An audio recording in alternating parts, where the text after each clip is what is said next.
I don't see you, but I can hear you. So we're just going to go with that. It says that there's two people here. So we're officially live. We're experimenting. Life is an experiment. So Elizabeth is here, my first guinea pig on this crazy idea that I had to sort of bring the veil, pull the veil back of what's happening in Katalyst. I get the pleasure of talking with all of our members almost every single day, and just thought that it would be a beautiful thing to expose all of y'all's brilliance and beauty to the world. So here we are. So we're doing a live, and I think what's happening now is it's showing in our community. And if it's something we like, we're going to put it out there and let people meet us and see what we're doing.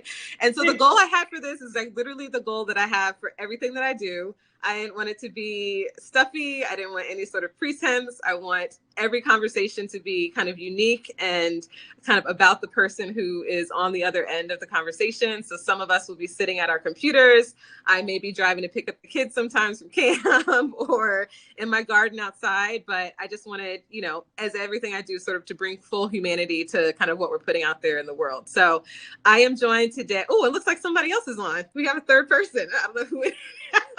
I don't know who How's it is, that? Hello. So this is our very first attempt at live. So I'm excited to welcome Elizabeth Silleck LaRue, who is a member of our Katalyst nonprofit consultant mastermind community. She's been one of our OG ride or dies from the very beginning. She and I met on LinkedIn, I think, aligning on some of our past work experiences. And then we transitioned into nonprofit consulting around the same time. And we've just become good friends, actually, through this, and have gone out on a couple of proposals together. And so it's very fitting that you are the first person here for us to attempt this live with. And these will be short. Like, I don't want people to be sitting around for 30 minutes or an hour. I just want people to get to know you, learn about your journey, learn about your experience and expertise, and hire you. So that's the goal for all of these. So welcome, Elizabeth. What do you want to share about yourself? Let's start there. Thank you, Camila. And yeah, I'm happy to be your guinea pig. I'm trying to figure out how to get my camera to show me, because I actually put on makeup and combed my hair today, which is like not a regular occurrence. So that's one thing I'll share about myself, is that I tend to generally abhor video conferences. And one of the first pieces of writing that I put out publicly as a consultant was kind of my rejection of the Zoom culture. And I guess that's what when I'm thinking about, who I am and what I do and how I work. I think that my tendency to question the status quo and my tendency to see patterns is probably one of my biggest strengths in the work that I do. And it's probably one of the things that has made working as an employee in the past very difficult. But what I do want to say before we get off on some tangent, which we probably will, is that when I started consulting, it was actually through my conversation with you. And at that point, you were just thinking about putting together the mastermind group, if I remember correctly, or you had already been thinking about it, but it hadn't been launched yet. And it was so amazing because I was struggling. Like you said, we connected on LinkedIn, and you had posted something that resonated with me. And I was going through some, kind of challenges with a client that I had just taken on, and I was brand new to consulting full time. I had always been an employee. The only reason I really went into consulting full time is because I had a very difficult time trying to find a new job, even with all of my degrees and qualifications and all of that. And in any event, when I reached out to you, your reception to kind of like what I was going through, and the challenges that I was facing was just so comforting and like validating and strengthening and inspiring. And I will always credit you for that, because I don't know what I would have done. I felt, I really did feel like I was kind of you know, a small boat in a storm or something. And being able to just be really honest and frank about what was happening, and not be gaslit about it, and be encouraged to keep going, and invest in being a full-time consultant. Like, I can't even imagine my life any other way. I mean, now, as you know, I live in Mexico, which I'd been wanting to leave the United States for years. And only as a full-time consultant would I have even entertained making that move last year. And I did. Of course, a lot of other factors were at play. I have a husband. He was supportive and helping, and, all of that. But yeah, I mean, you kicked me off on this journey in a way. So I tell everybody that, and it's really important, because there will be times, especially if you're a woman, and especially if you have come from a background where, whatever, like, you've been made to feel like you don't belong in, high level corporate official spaces. It's really important to have somebody that believes in you, and that, is doing what you want to do, and encouraging you to believe in yourself. So thank you for that. My goodness. Thank you. Thank you. I mean, maybe the purpose of this secretly is for me to hear all the praises.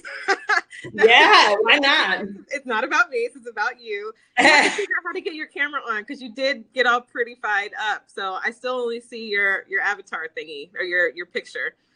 I don't know if you can figure that out, or if we can. No, it says toggle. Oh, capture devices in use by another application. Oh, it's because we're still on Zoom together. Oh, okay. Do you want to turn that off? I have to hang up the Zoom. See, okay. This is cool. We're learning. Yep, we're learning. Let's see. I hope we stay connected here. I hope it doesn't mess this up. But okay. It shouldn't. Okay, so now I hear you on my phone. Okay. And Olenike, hi! I saw that you joined. So it's really cool to see you. Oh, there I am! Hey! Oh, there you are. There you are. All right, cool. So thank you for sharing a little bit about what brought you here. And I think, interestingly, a lot of the women that are in our community, and you'll probably agree, are coming to us out of a couple of reasons. Like, some are coming out of some pretty traumatic experiences. At least that was the case when we first started in last January, because I just think there was just a lot of turmoil. I feel like the tide is changing a little bit, and people are like less coming to us just abruptly out of frustration and being like, I need something else, and being more thoughtful about the transition. So that's been interesting to see. But I think that's one of the beauties of this space, right? Like we're all kind of coming from a similar place of either wanting to overcome something or wanting something different for ourselves. So, and you've shown up from the beginning, like, you're very active on the community, and I just have appreciated that about you from the very beginning. So let's talk about your work. So you were a lawyer. You are a lawyer. I don't know if that necessarily applies directly to the kinds of consulting contracts that you've gotten, but I think it's fascinating that you have that background. There are a few lawyers, actually, attorneys in our group, who have transitioned to consulting and are doing different kinds of work, which I think is pretty cool. So tell me about some of the projects you've gotten, if you are comfortable sharing what you're working on now, and then what you are interested in. Sure. Okay. So yes, I am a lawyer. I believe I might have to update my registration. But can you do that in Mexico? Can you be an American lawyer in Mexico? No, actually, it's interesting. Actually, you cannot become a lawyer in Mexico. I believe, unless you're a Mexican citizen. There are certain jobs that are restricted to immigrants, and that's one of them. Got it. But I never practiced law in the first place. So it doesn't really matter because I chose to go directly into policy advocacy and program design and outreach and mobilization around environmental conservation, environmental sustainability, and environmental justice. So as a consultant, so I've worked on, what's great, what I actually love is that I've worked on a pretty broad variety of things as a consultant. So I've done work on energy justice. I've done work on, right now I'm actually doing work on, I guess I could call it historical preservation. I've done work on ocean justice and climate. But my primary focus right now and where I want to go with things, I'm going to talk more about where I want to go with things than what I've done, because truly this journey has been sort of opportunistic, right? I mean, when you're starting out, you take what you can get because you have to pay. Well, I shouldn't say you, but I had to take what I could get because I had bills to pay, right? Like, I'm not gonna, this is not a pet project for me. This is like, bread and butter. So what I've learned through this journey is like what I'm really good at and enjoy the most is writing. Which of course is like one of those things that, people like to make fun of and say that you can never have a career as a writer. You won't make any money as a writer. Chat GPT is gonna take it over. Okay, like fine. But the forms of writing that I do, and one thing that I'm doing right now, I can't really talk about the actual subject matter, but I'm doing a landscape analysis. And I've done a couple of these as a consultant. I did it a lot, or I did at least pieces of it as an employee. But as a consultant, it involves basically surveying people, doing one-on-one interviews with people that are like experts in their field, and tends to focus on people that are locally geographically, close to the issue, whatever the issue may be that I'm investigating, and then online research, and then pulling all that together and synthesizing it in order to advise a client on what can be done, what shouldn't be done, how should it be done, where is it already being done, where can they be useful, effective, and accepted into a policy space. And generally speaking, I do this kind of work around environmental justice and climate. I'd like to do more work in the space of biodiversity, but generally speaking, we're talking about environmental work, and that includes environmental justice, because I don't think you can really do environmental work without a justice lens, I guess you would say, or without acknowledging that the environment is tied up with power. So that's kind of like, I really enjoy doing that. I am really good at outreach and mobilization and advocacy. The law education helps me with sort of analyzing policy and making sure that all the right words are in, for example, a rule or a bill. But I don't really want to do that anymore. So it's the type of thing that, I can do. I think I'm at the point in my career where I'd be better off advising others on how to create their outreach plan, how to find the right people, the approaches to take, because it is very exhausting work. It's if you're doing outreach right, you're like immersed, and you have to be available like more than I want to make myself available.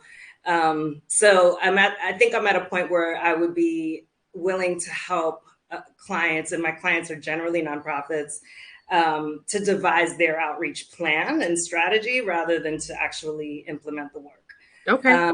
Yeah. So, and then the other thing this world that we're in our consulting world is so interesting, because like each thing you do, you tend to learn a little bit more about, that feels good, I'm going to lean more into that, or like, I think I'd rather be done with that. I mean, I think that's the beauty of it, number one. And I think, it's just really fascinating, and you learn a lot about yourself, right? And you get to come in and out of these cycles and metamorphosize, right, with kind of each new stage of your life and your interest and your development. I think that's just such a gift, for those of us who are able to be in this space, and those of us who are able to sort of be introspective and self-reflective around what's working and what doesn't work. So it's interesting just to hear your journey from, attorney to policy work to, it's really fascinating. And I think it's a beautiful journey. So yeah. And what I love is that ability to do new things. Like not everybody's like this. And like, I'm not saying one way is better than the other, for sure.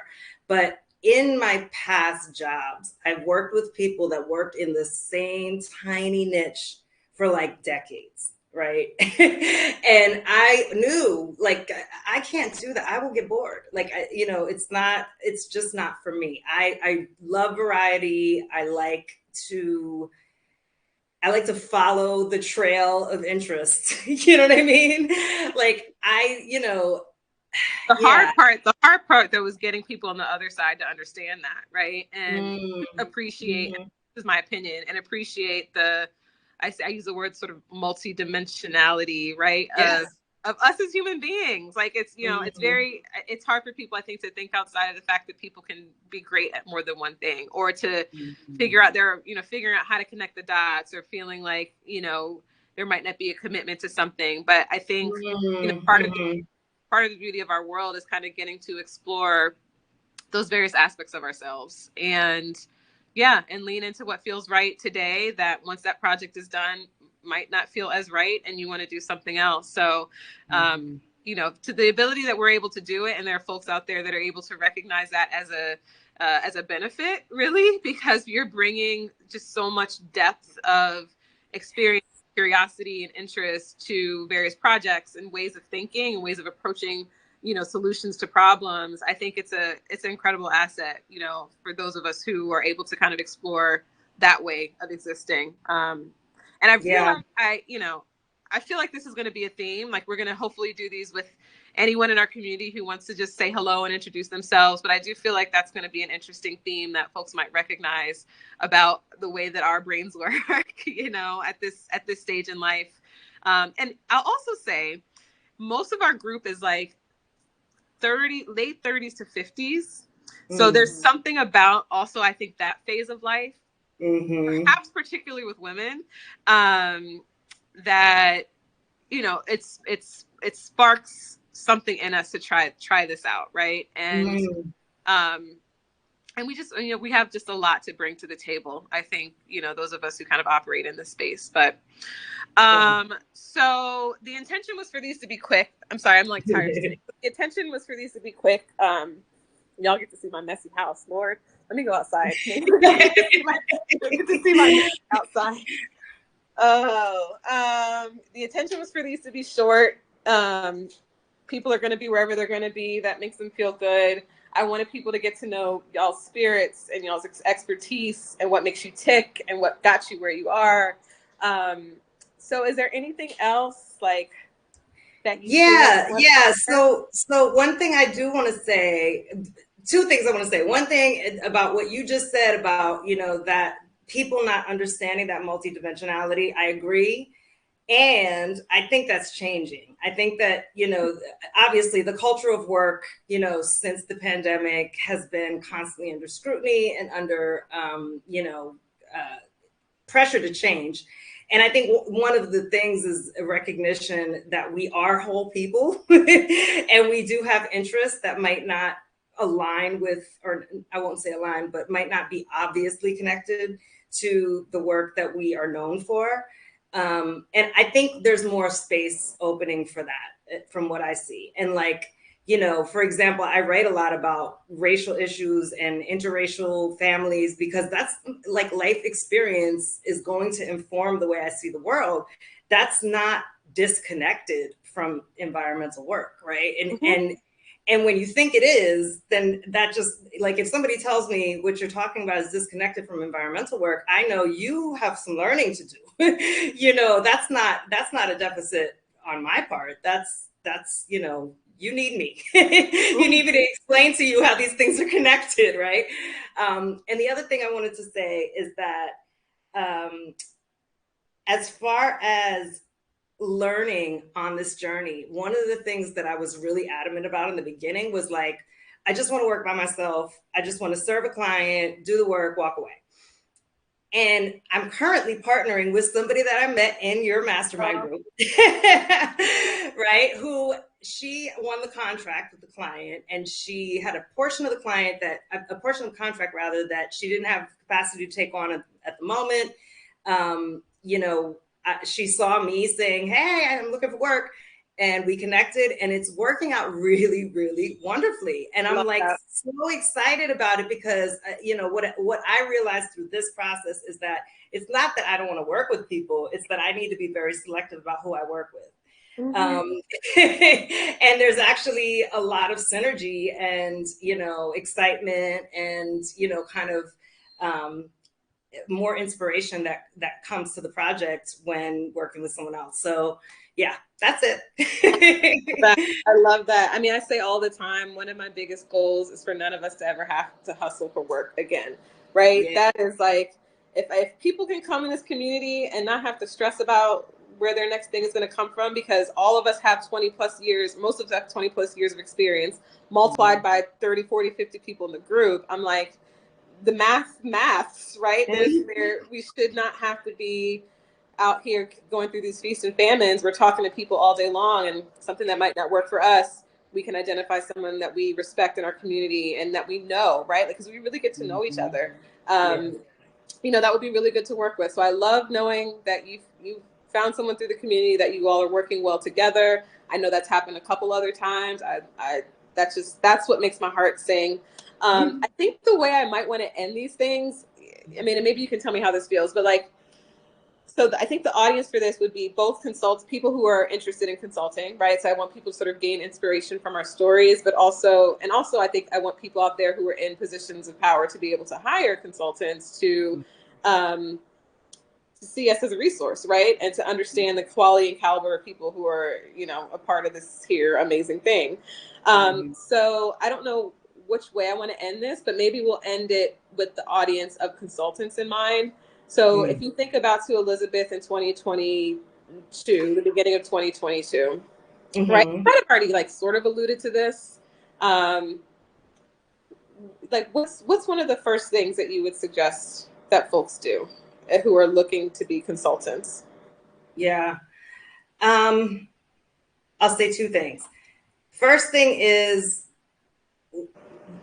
utilize the relationships that you already have that are very strong, from former colleagues, former partners, or whatever, to get your first paying gigs. Because realistically speaking, going out for an RFP when you have no actual consulting experience is going to be very, very challenging.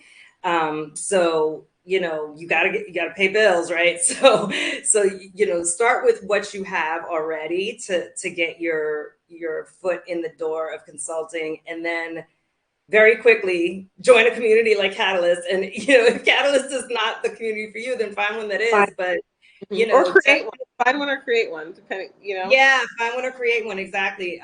Because you're going to run into situations where maybe you're being bullied, maybe you're being led on for a contract that is not manifesting. You're gonna have problems. Like, that's life, right? You're gonna run into issues, and you don't want to let that demoralize you. You definitely don't want to let that put you into a mindset that ends up backfiring on you and sabotaging your progress. So surround yourself with people, make sure they're the right people. People who are going to inspire you, encourage you, support you, and who understand the struggles that you face.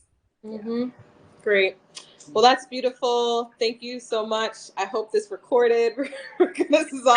It says recording, so this is fun. I think I'm going to be looking forward to these from now on. I wasn't sure what to expect, but I think this is fun, and I hope people kind of show up and feel comfortable. And if it works, I'll share this on LinkedIn and maybe create some marketing around it. Who knows? I love it. I love it.